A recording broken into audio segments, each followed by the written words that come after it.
ரோமர் 4 17 22 இந்த வசனங்கள் என்ன சொல்லுது? ஆபிரகாமை பற்றி அப்போஸ்தலன் பவுல் எழுதுகிற ஒரு பெரிய விளக்கம். என்ன விளக்கம் கொடுக்குறாரு? வாக்குத்தத்தத்தை எப்படி அவர் சுதந்திரித்தார், எப்படி தன்னுடைய அனுபவ ரீதியாக மாற்றினார். இதுதான் நமக்கு இருக்கிற மிகப்பெரிய சவால். வாக்குத்தத்தங்கள்லாம் போர்டில் இருக்குது, வாக்குத்தத்தங்கள்லாம் செவுத்தில் இருக்குது. கீழாகாமல் மேலாவாய், வாளாகாமல் தலையாவாய், நாடுகளுக்கு கடன் கொடுப்பாய், சிறந்திருக்க பண்ணுவேன், கோடா கோடியாய் பெருகுவாய், இப்படியெல்லாம் வாக்குத்தத்தங்களை பார்க்கும்போது என்னைக்கிடா இதெல்லாம் நிறைவேறுன்ற மாதிரி நம்ம உட்காந்துருக்கோம் இல்லையா? இந்த செவுத்தில் இருக்கிற வாக்குத்தத்தத்தை எப்படி பணமாக்குறது, எப்படி ஆசீர்வாதமாக்குறது, எப்படி பொருளாக்குறது, எப்படி அந்த நிஜத்துக்கு அதை கொண்டு வர்றது, இதை தான் நோண்டி நோண்டி பார்க்கணும். இதை தான் நம்ம ஆராய்ஞ்சு பார்க்கணும். இதுக்கு தான் பைபிளை பிரசங்கம் பண்ணுற பிரசங்கியாளர்கள். ஏன்னா ரூட் எங்கே இருக்குன்னு பார்க்கணும். எப்படி இது சாத்தியம், எப்படி இது நடக்கும், உங்கள் வாழ்க்கையில் எப்படி அதை ஒரு நிஜமாக்குவது என்பதை நாம் கற்றுக்கொள்ள வேண்டும்.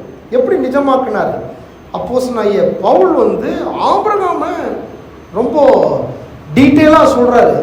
வாக்குத்தத்தம் ரொம்ப பிரமாதமான வாக்குத்தத்தம். 5 வாக்குத்தத்தம் ஆதியாகமம் 12 சொல்லப்பட்டிருக்குது. நான் உன்னை பெரிய ஜாதியாக்குவேன், நான் உன்னை ஆசீர்வதிக்கிறவர்களை ஆசீர்வதிப்பேன், உன்னை சபிக்கிறவர்களை சபிப்பேன், நீ ஆசீர்வாதமாக இருப்பாய், பூமியில் உள்ள வம்சங்கள்லாம் உனக்குள் ஆசீர்வாதம் ஆசீர்வாதம் ஆசீர்வாதம்னே பேசுறாரு. கடவுள் ஆசீர்வாதத்தை பேசுகிறவர். சத்தமா சொல்லுங்க, ஆசீர்வாதத்தை பேசுகிறார். நல்லா சொல்லுங்க, ஆசீர்வாதத்தை பேசுகிறார். சாபத்தை அவர் பேசுறதே கிடையாது. சாபத்தை பத்தி பேசும்போது என்ன சொல்றாருன்னா, உன்னை சபிக்கிறதுக்குன்னு ஒருத்தன் எழுப்புனான்னா அவன் சபிக்கப்பட்டு போவான். என்ன மாதிரி ஒரு பிரம்மாண்டமான ஒரு அக்கறையும் கரிசனையும் உள்ள தேவன். அப்போ இப்படி சொல்லும் போது ஏதோ நம்மளை என்கரேஜ் பண்ணிட்டு போறோம்னு அவர் சொல்றது இல்லை. நம்ம பலவீனமா இருக்கிறோம், நம்ம மனம் உடஞ்சு போயிருக்கிறோம், ஒரு 2 என்கரேஜ்மெண்ட் பண்ணிட்டு நம்ம போயிடலாம் அப்படின்லாம் கடவுள் சொல்றது இல்லை. கடவுள் சொல்லும் போதே அதை நிஜமாக்குவதற்காக சொல்றாரு. சொல்லுங்க, நிஜமாக்குவதற்காக சொல்றாரு. அதை நம்ம வாழ்க்கையில பழிக்க வைக்கிறதுக்காக சொல்றாரு. அதனாலதான் ஊழியக்காரர்கள் ரொம்ப முக்கியம். சும்மா அந்த என்கரேஜ் பண்ற வேலையை நிறுத்தணும். என்கரேஜ் பண்றதுக்கு பதிலாக அவங்களுக்கு ரூட் காமிக்கணும். கைத்தட்டி ஒரு ஆமென் சொல்லுங்க. அவங்களுக்கு வழி காண்பிக்கணும், அவங்களுக்கு வெற்றிக்கான வழியை காமிக்கணும். சத்தியமா சொல்றேன், வெற்றிக்கான வழியை ஒருத்தருமே காமிக்க மாட்டேன்றாங்க. பிரின்சிபல்ஸை காமிக்க மாட்டேன்றாங்க. என்ன பிரின்சிபல், என்ன கோட்பாடு, எப்படி சார் மேலே வந்தீங்கன்னா ஒரே வார்த்தை சொல்றாங்க, நல்லா ஜெபம் பண்ணுங்க மேலே வந்துடுவீங்கன்றாங்க. இல்லை, ஜெபம் பண்ண மேலே வந்துடுமா? நல்லா ஜெபம் பண்ணி நல்லா உபவாசம் போட்டு நல்லா பார்த்தாச்சு, மேலே வந்த மாதிரி இல்லை. அப்போ ஜெபம் வேலை செய்யணும்னு சொல்லலை, உபவாசம் வேலை செய்யணும்னு சொல்லலை. ஜெபத்தை விட உபவாசத்தை விட வேலை செய்யக்கூடிய சில சக்சஸ்ஃபுல் பிரின்சிபல் இருக்குது. அதை எடுத்து காமிக்க மாட்டேன்றாங்க. வெற்றி பெறுவதற்கு வழி காமிக்க மாட்டேன்றாங்க. ஆனா வெற்றி பெற்று விட்டால் கைத்தட்டுறதுக்கு ஆல்ரெடியா இருக்கிறாங்க. ஆமாவா இல்லையா? வெற்றி பெற வரைக்கும் நமக்கு ஒன்றும் சொல்லிக் கொடுக்குறதுக்கு யாரும் இல்லை. வெற்றி பெற்றதுக்கு அப்புறம் கைத்தட்டுறாங்க. அப்போ ஆபிரகாமை பற்றி பவுல் சொல்லும் போது எப்படி வெற்றி பெற்றார், எப்படி சாதித்தார், எப்படி அதை அடைந்தார், எப்படி அதை அனுபவ ரீதியாய் மாற்றினார், எப்படி குழந்தையை பெற்றார், எப்படி சாத்தியமே இல்லாத காரியத்தை தன்னுடைய வாழ்க்கையில சாத்தியமாக்கினார். இப்படித்தான் நீங்க சிந்திக்க வேண்டும், இப்படி யோசித்து பார்க்கணும். சில சமயங்கள், நெருக்கடிகள், சூழ்நிலைகள் வரும்போது எப்படி இதை ஜெயிக்கலாம், எப்படி வாக்குத்தத்தத்தை நிறைவேறலை கொண்டு வரலாம், எப்படி இதை அதை டாமினேட் பண்ணலாம், எப்படி மேலே ஏறி நிற்கலாம், எப்படி சாதிக்கலாம், எப்படிப்பட்ட வழிகள் இருக்குதுன்றதை நீங்க அலசி ஆராய நோண்டி பார்க்க முயற்சி எடுத்துட்டீங்கன்னா ஆவியானவர் உங்களுக்கு நிறைய பிரின்சிபல்ஸை அப்படி ஓப்பன் பண்ணி காண்பிப்பார், நிறைய வழிகளை காண்பிப்பார், நிறைய மகத்துவங்களை காண்பிப்பார், நிறைய ஐடியாஸை கொடுப்பார். சில காரியங்களை நீங்கள் கற்றுக்கொள்ள ஆரம்பிப்பீங்க, நீங்கள் நடக்க ஆரம்பிப்பீங்க, நீங்கள் பிரயாணம் பண்ண ஆரம்பிப்பீங்க. நீங்கள் போக போக போக போக நீங்கள் அப்படியே அந்த பிரின்சிபிள்ஸை எடுத்து உங்கள் வாழ்க்கையில் அப்ளை பண்ணும்போது அது உங்களுடையதாக மாற ஆரம்பிக்கும். நான் சொல்கிறேன், சில சமயங்களில் நீங்கள் அதாவது வெளியில் சில பிஸ்னஸ் பண்ணிட்டு இருக்கீங்க பாருங்க, அந்த பிஸ்னஸ் கூட இந்த பிரின்சிபிள் வேலை செய்ய ஆரம்பிக்கும். எத்தனை பேர் அப்படி பார்க்குறீங்க? வெளியே பிரின்சிபிள்ஸ் வேலை செய்ய ஆரம்பிக்கும், வேலை செய்கிற இடத்துல வேலை செய்ய ஆரம்பிக்கும், மக்கள் மத்தியில் வேலை செய்ய ஆரம்பிக்கும். நீங்கள் சாதாரணமான ஆள், அசாதாரணமான பிரின்சிபல்ஸை ஆப்ரேட் பண்ணி விடுறீங்க, அசாதாரணமான காரியங்கள் உங்கள் வாழ்க்கையில் நடக்க ஆரம்பிப்பதை நீங்கள் காண்பீர்கள். எத்தனை பேர் ஆமென் சொல்றீங்க? அப்போ பவுல் சொல்றாரு, ஆபிரகாம் எப்படி அதை நிஜமாக்கினார் அப்படின்னா, தேவன் சொல்லிட்டார்ன்றதுனால இந்த வாக்குத்தத்தம் நிறைவேற மாட்டேங்குது. தேவன் சொன்னதெல்லாம் இப்ப போர்டா இருக்கு. தேவன் சொன்னதெல்லாம் வாக்குத்தத்தமா செவுத்துல எழுதி வச்சிருக்கிறாங்க. தேவன் சொன்னதெல்லாம் இப்ப கையில குத்தி வச்சிருக்கிறாங்க, கழுத்துல மாட்டி வச்சிருக்காங்க, ஏதோ ஒண்ணு பண்ணி வச்சிருக்காங்க, புக்கா வச்சிருக்கிறாங்க. அப்போ தேவன் சொல்லிட்டாருன்றதுனால நிறைவேற மாட்டேங்குது. அதுக்கு பதிலாக அந்த சொந்த வாழ்க்கையில அதை நிஜத்துக்கு கொண்டு வருவார் இல்லாமல் அவரவருடைய வீடுகள்ல அவரவருடைய கைகள்ல கிடப்புல போடப்பட்டு கிடக்கிறது. அது நிறைவேறுவதற்கு வல்லமையற்றதா இல்லை, அதுக்கு வல்லமை இருக்குது. வாக்குத்தத்தம் ரொம்ப பெருசு, கொடுத்தவர் ரொம்ப பெரியவர். ஆனால் நாம தான் கிடப்புல போட்டு வச்சிருக்கிறோம். நாம தான் அதை ரொம்ப சீரியஸா எடுக்காம இருக்கிறோம். நாம தான் அந்த வார்த்தையை கனம் பண்ணாம இருக்கிறோம். நாம தான் அதுக்கு ரொம்ப சின்சியரா ஒரு ஃபோக்கஸ் பண்ணாம இருக்கிறோம். நாம அதை பெருசா கவனிக்காம இருக்கிறோம். அதை விட நம்ம கடின உழைப்பை ரொம்ப பெருசா பார்க்கிறோம், நம்முடைய வேலையை பெருசா பார்க்கிறோம், நம்ம ஏதோ ஒன்று பண்றதை பெருசா பார்க்கிறோம். இந்த வாக்கு தத்தத்தை எப்படி நிஜமாக்குவது என்பதில் ரொம்ப கவனத்தை செலுத்த மாட்டேன்றோம். இந்த வாக்கு தத்தம் கிடப்புல போடப்பட்டு கிடக்குது. இதை எடுத்து கொஞ்சம் தட்டி தூசி தட்டி எடுத்து இந்த வேலை செய்ய வைக்கலாம்னு நாம சில முயற்சிகளை எடுக்க மாட்டேன்றோம். யோசித்து பாருங்க, ஆபிரகாம் எங்க இருந்தாரு? ஊர் என்கிற கல்தையர் பட்டணத்தில் இருந்தார் இல்லையா?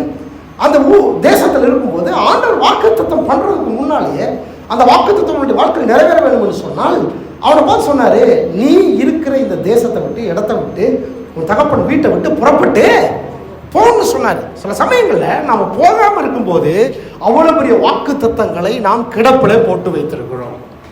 நாம் சில காரியங்களை செய்யாத போது கிடப்பில் போட்டு வச்சிருக்கிறோம். சொல்லுங்க, சில காரியங்களை செய்யாத போது வாக்கு தத்தங்களை கிடப்பில் போட்டு வச்சிருக்கிறோம். நான் என்ன கேட்கிறேன், சில காரியங்கள் நடக்க வேண்டும் என்பதற்காக தானே சார் நீங்க இவ்வளவு நாள் கஷ்டப்பட்டீங்க, இவ்வளவு நாள் கடவுளை வேண்டிக்கிட்டீங்க, இவ்வளவு நாள் பிரயாசப்பட்டீங்க.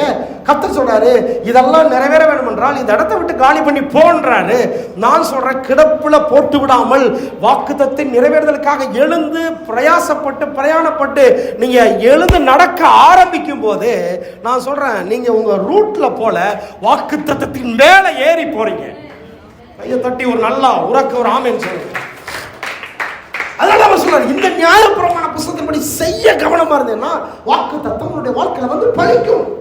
இப்ப சொல்ற ஆசீர்வாதங்கள்லாம் பலிக்கும்.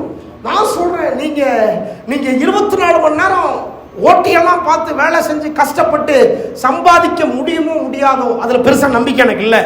முடியுமோ முடியாதோ, சாதிக்க முடியுமோ முடியாதோ, வெற்றி பெற முடியுமோ முடியாதோ, இல்ல காலம் ஃபுல்லா சிலவற்றை மட்டும் தான் பெற்று அனுபவிச்சுட்டு கடந்து போக முடியும், அதுல பெருசா ஒரு விரும்பினதை அடைய முடியாது அப்படின்ற நிலைமை இருக்கலாம். நான் சொல்றேன், அதை கொஞ்சம் அதுல கவனத்தை செலுத்துறதெல்லாம் கொஞ்சம் கம்மி பண்ணிட்டு வாக்குத்தத்தத்தையும் வாக்குத்தத்தத்தின் படி செய்வதன் மேலையும் கொஞ்சம் அதிக கவனத்தை செலுத்தி பாருங்கள். ஆபிரகாம் வீட்டை விட்டு கிளம்பும் போது வேலை வெட்டி எல்லாம் விட்டு தான் கிளம்புனா.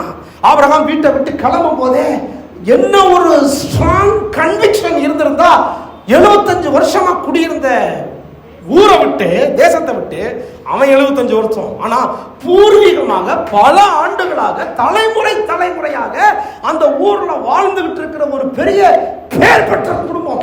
தேராகு குடும்பம்னா எல்லாருக்கும் தெரியும். ஏன்னா இவங்க சிலைகளை விற்கிற குடும்பம் இது. இது கள்ள கடவுளா மக்களுக்கு கொண்டு போய் சேர்த்த குடும்பம் இது. இவங்களை தெரியாதவங்க யாருமே கிடையாது. ஆபிரகாம் திடீர்னு அப்ஸ்காண்டானார்னா ஊரே கேட்கும் தேராகிட்ட. நான் நினைக்கிறேன், கூடவே தேராகு கிளம்பி போனாருன்னா எதுக்காக கிளம்பி போயிருப்பாருன்னா, இவனை விட்டுட்டோம், இவன் மட்டும் போயிட்டான்னா நம்மள உயிரை வாங்கிடுவாங்கன்ட்டு கூடயே போனார் போல. தேராவும் கூடயே போனாரு, ஆபிரகாம் கூடயே லோத்தும் கிளம்புறாரு.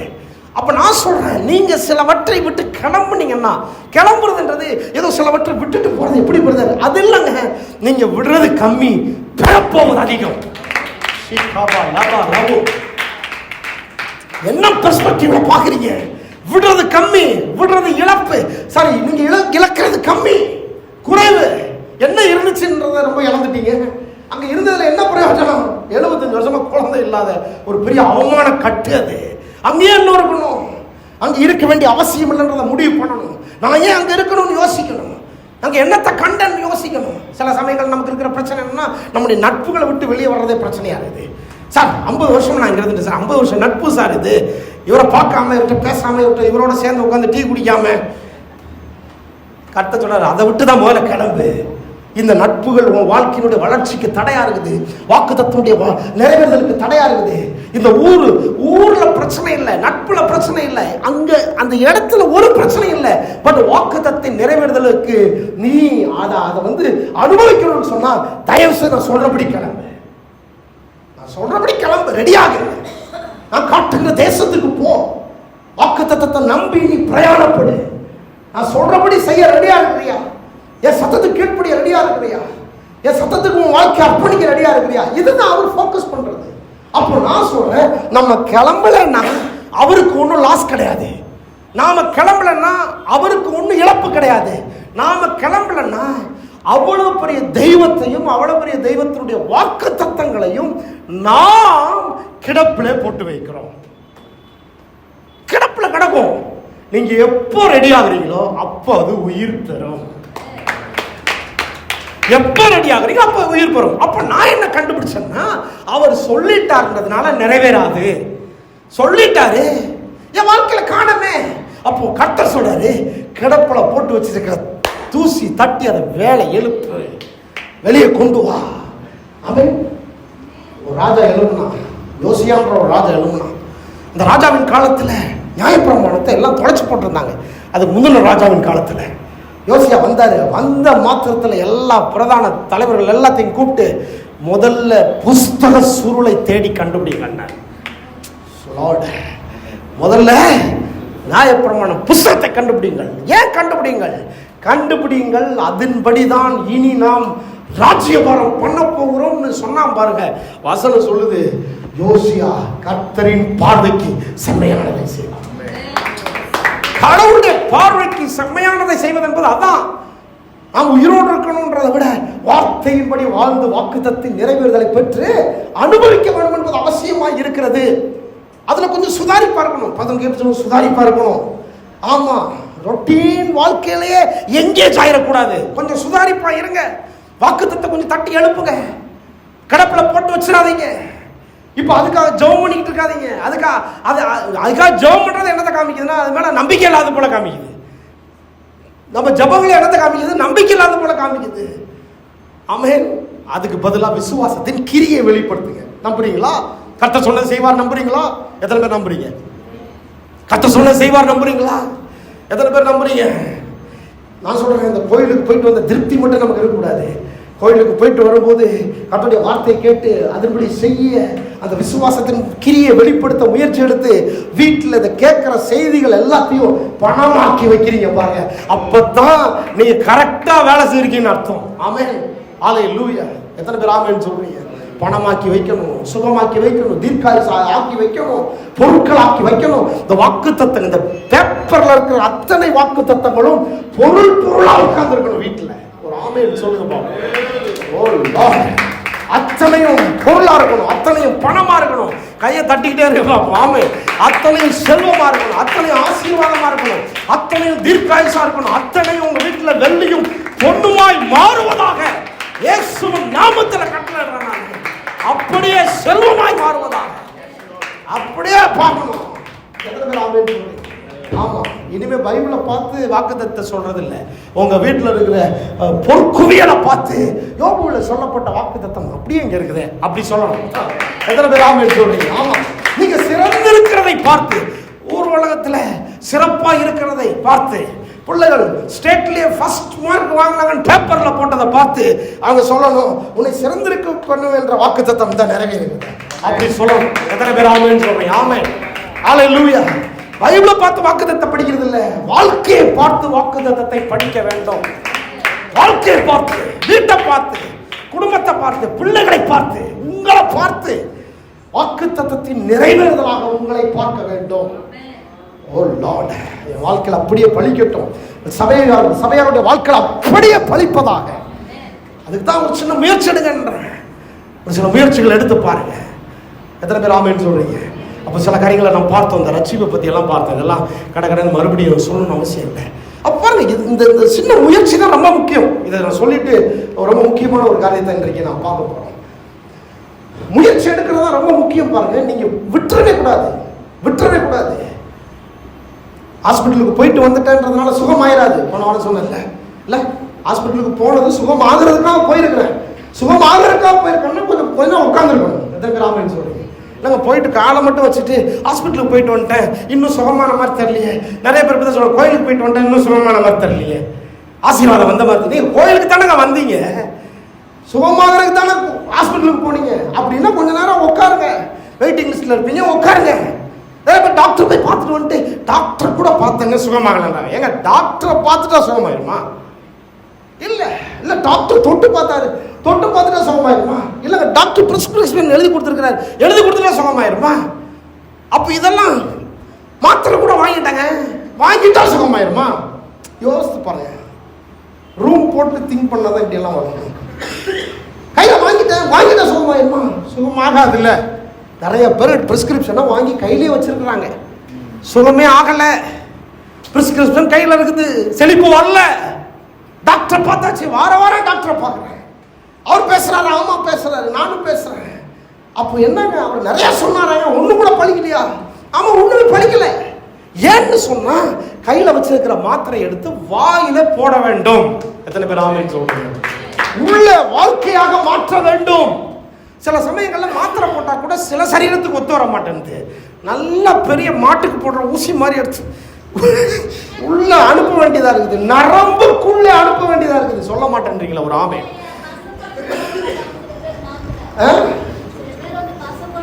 கசக்குன்னு போட மாட்டேன்றாங்க. கைத்தட்டு பார்ப்போம். கசக்குதுன்னு போட மாட்டேன்றாங்க. சில சமயங்கள் வாக்குத்தத்தம் நிறைவேற மாட்டேங்குது, அதனாலதான் கசக்குது. எப்படிங்க அதை படி செய்யறது? கசக்குது, அதனால நிறைவேற மாட்டேங்குது. போட்டதுனால சுகமாயிருமா? இல்ல, போட்டதுனால கூட உடனே ஆகாது, கொஞ்சம் டைம் எடுக்கும்.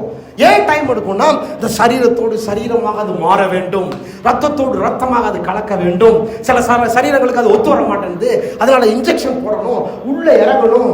அதுக்கப்புறம் சொல்றாரு, அண்ணன் அடிக்கடி சொல்றாரு, ஒரு டோஸ்னா 3 நாள் தொடர்ந்து போடணும். சொல்லுங்க, தொடர்ந்து போடணும்.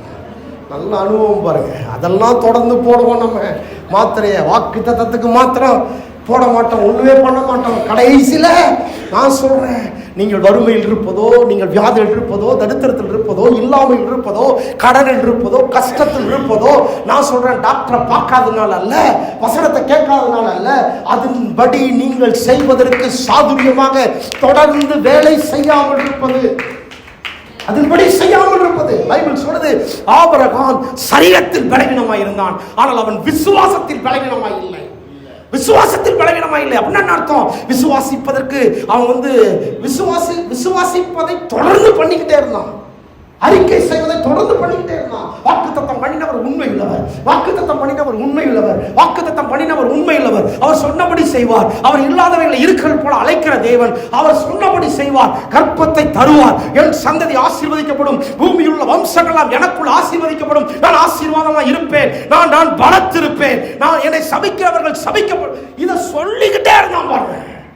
நான் நினைக்கிறேன், அவன் வீட்டு வேலையெல்லாம் விட்டுட்டான், வேலைக்கு போறதெல்லாம் விட்டுட்டான், எல்லாத்தையும் விட்டுட்டு ராத்திரி பகலா சொல்லிக்கிட்டு இருந்தான். அப்புறம் இன்னும் கொஞ்சம் சொல்றதை மாத்தினாரு. இனிமே நீ ஆபிராம்னு சொல்லாத, ஆபிரகாம்னு சொல்லுனாரு.